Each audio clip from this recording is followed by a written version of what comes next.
Assalamualaikum warahmatullahi wabarakatuh. Salam sejahtera dan salam Malaysia Madani. Melati kuntum tumbuh di taman, sayang merbah di pohon cemara. Assalamualaikum mulanya ucapan, mohon sembah pembuka bicara.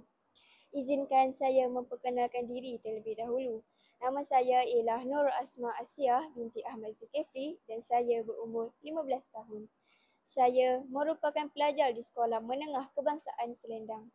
Antara hobi kegemaran saya adalah membaca buku dan juga melukis.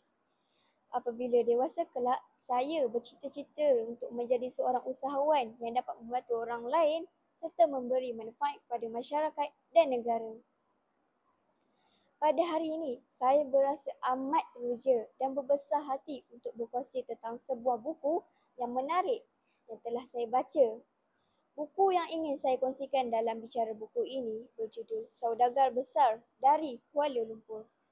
Buku ini ditulis oleh Chris Mas atau nama sebenarnya Kamaluddin Muhammad. Beliau seorang penulis tersohor yang banyak menghasilkan novel sejarah dan isu-isu berkaitan dengan bangsa Melayu. Buku ini mengandungi sebanyak 459 halaman dan diterbitkan oleh Dewan Bahasa dan Pustaka Kuala Lumpur. Ia termasuk dalam kategori novel sejarah patriotik dan sesuai dibaca oleh pelajar sekolah menengah yang ingin memahami perjuangan tokoh negara secara lebih dekat. Tema utama buku ini ialah kebangkitan ekonomi masyarakat Melayu pasca kemerdekaan. Tajuk buku ini membuat saya tertarik untuk membaca. Saudagar besar menggambarkan watak utama yang berpengaruh dan berkemampuan dalam dunia ekonomi. Dan Kuala Lumpur menggambarkan latar bandar moden yang menjadi pusat perkembangan pesat selepas kemerdekaan. Buku ini memamparkan pelbagai kisah menarik yang syarat dengan nilai murni dan pengajaran. Gaya penulisannya mampu menarik perhatian pembaca dari pelbagai peringkat umur. Jadi, marilah kita hayati dan dengarlah dengan teliti bicara saya tentang buku yang penuh warna ini. Semoga sedikit banyak dapat memberi inspirasi dan mencetuskan minat membaca dalam diri kita semua.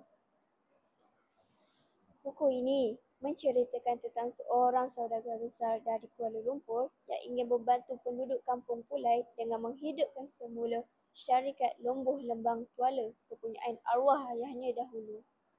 Datuk Tun telah menawarkan jawatan kepada anak Encik Muhammad iaitu Rahim. Malangnya, Rahim tidak menyetujui kerana Rahim tahu ayahnya salah seorang yang penting dalam proses tersebut.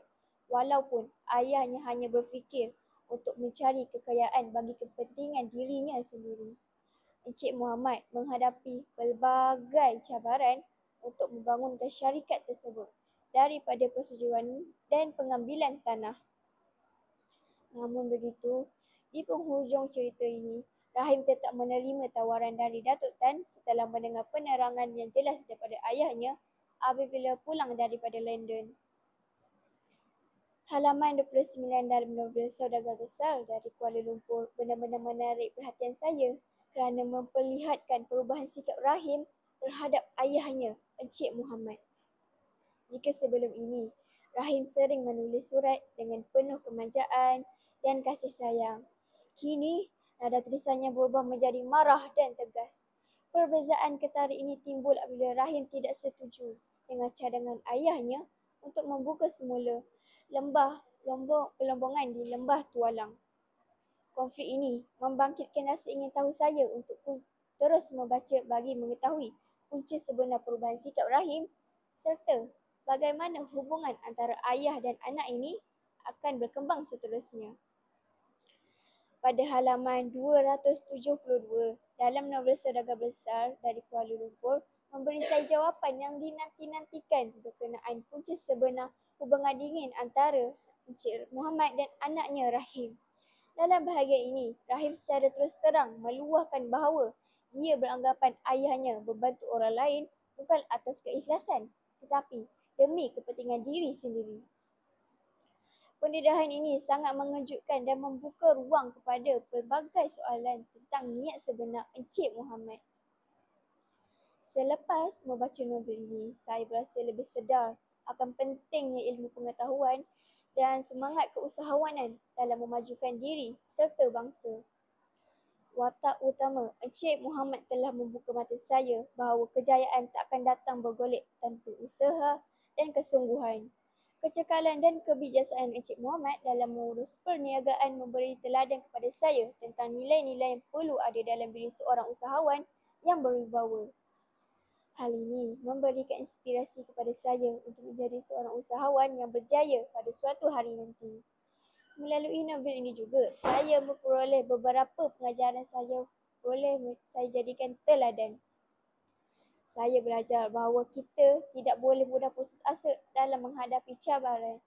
Kesungguhan Encik Muhammad dalam memperjuangkan visi dan membangunkan tanah ekonomi orang Melayu menyadarkan saya bahawa kita perlu tabah, berusaha dengan gigih dan yakin pada diri sendiri agar impian dapat menjadi kenyataan. Pengajaran seterusnya adalah kepentingan ilmu pengetahuan. Encik Muhammad berjaya kerana berpendidikan tinggi dan bijak merancang. Hal ini menunjukkan bahawa pelajar harus menuntut ilmu dengan bersungguh-sungguh kerana pendidikan adalah kunci kejayaan hidup. Secara keseluruhan, buku ini telah membuka minda saya dan memberi inspirasi untuk menjadi insan yang lebih berwawasan, bersemangat dan bertanggungjawab dalam kehidupan harian, terutamanya sebagai seorang pelajar. Melalui pembacaan novel ini, membuka mata saya bahawa kepentingan ilmu pengetahuan dan sikap tidak mudah putus asa adalah satu kunci untuk memperoleh kejayaan yang diingini. Benarlah kata orang, buku ibarat dalam pelita dalam kegelapan, menerangi fikiran dan membimbing kita ke arah jalan yang benar. Oleh itu, saya yakin bahawa membaca harus dijadikan amalan harian demi membina masa depan yang cemerlang. Sekian daripada saya. Terima kasih.